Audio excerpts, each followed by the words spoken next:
Madame la Présidente, Madame, Monsieur les jurés, je me permets aujourd'hui de prendre la parole pour défendre mon client, Monsieur Guéra Kelvin. Cet homme, âgé de 40 ans, de nationalité française, sans domicile fixe et handicapé de sa jambe droite, a en effet un lourd casier judiciaire qui le suit depuis maintenant des années. Permettez-moi tout d'abord de revenir sur les faits qui se sont produits et qui ont mené mon client à se retrouver ici devant vous. Un soir, Monsieur Guéra a décidé de se rendre au cabinet de Madame Jacquet et lui a demandé de se faire opérer immédiatement suite aux atroces douleurs causées par sa jambe. Cependant, Madame Jacquet a refusé de donner suite aux demandes de Monsieur Guéra. Et suite à ce refus, mon client s'est mis à hurler et à menacer de mort le médecin. Il a également fait une apologie au terrorisme en disant qu'il voulait bombarder la France et que son idole était Oussama Ben Laden. Vous vous demandez forcément, mais comment pourrais-je défendre l'indéfendable? Eh bien, figurez-vous que malgré tout ce que mon client a pu faire, je suis en mesure de vous justifier son comportement. Monsieur Guéra est sans domicile fixe, c'est-à-dire qu'il habite dans la rue, dans le froid, et qu'il est tout le temps face au danger. Il est constamment en position de vulnérabilité à cause de son handicap à la jambe qui est évidemment non traité. Mon client a décidé de se rendre chez le médecin parce qu'il souffrait et qu'il ne savait plus vers qui se tourner. Certes, il ne s'est pas présenté de la meilleure des manières et ne s'est pas bien comporté envers Madame Jacquet, mais est-ce que cette dernière lui a donné le temps et l'attention nécessaires pour savoir quel était son problème et pourquoi il voulait se faire opérer? Est-ce que Madame Jacquet a posé un diagnostic concret sur son cas avant de refuser l'opération? Le dernier recours de M. Guéra pour remédier à ses souffrances était le médecin. Lorsqu'il a constaté que personne ne pouvait lui donner ce qu'il voulait, il s'est senti délaissé et abandonné.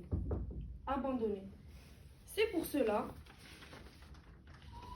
qu'il agit de la sorte. J'insiste sur le mot abandonné parce que la vie n'a pas fait de mon client.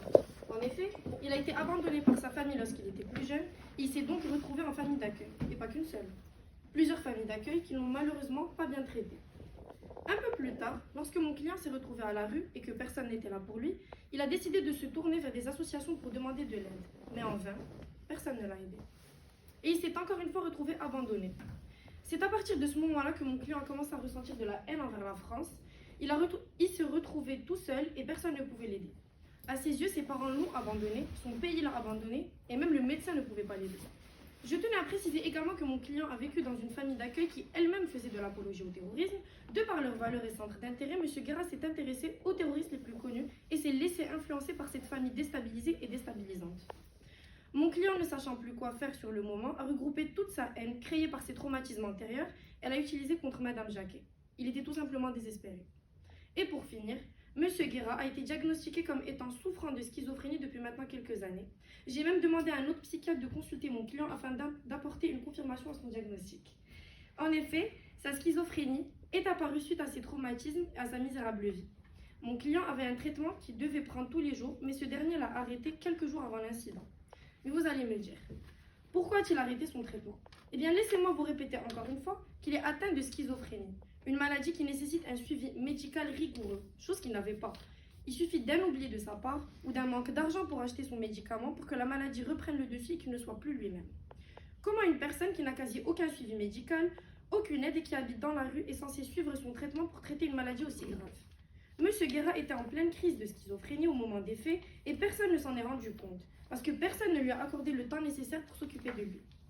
Mon client n'était pas lui-même ce soir-là, tout ce qu'il disait regroupé de vieux souvenirs et traumatismes qu'il a subis. Il était en pleine crise. Comment pouvons-nous reprocher à un homme atteint de schizophrénie ces actes-là? Je tiens à faire un petit rappel de la loi.